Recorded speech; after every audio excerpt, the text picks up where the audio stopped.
بسم الله الرحمن الرحيم والشمس وضحاها والقمر إذا تلاها والنهار إذا جلاها والليل إذا يغشاها والسماء وما بناها والأرض وما طحاها ونفس وما سواها فألهمها فجورها وتقواها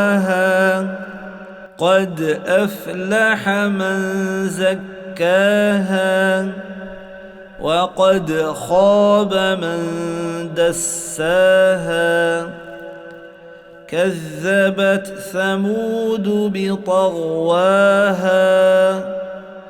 إذ انبعث أشقاها فقال لهم رسول الله ناقة الله وسقياها فكذبوه فعقروها فدمدم عليهم ربهم بذنبهم فسواها ولا يخاف عقباها.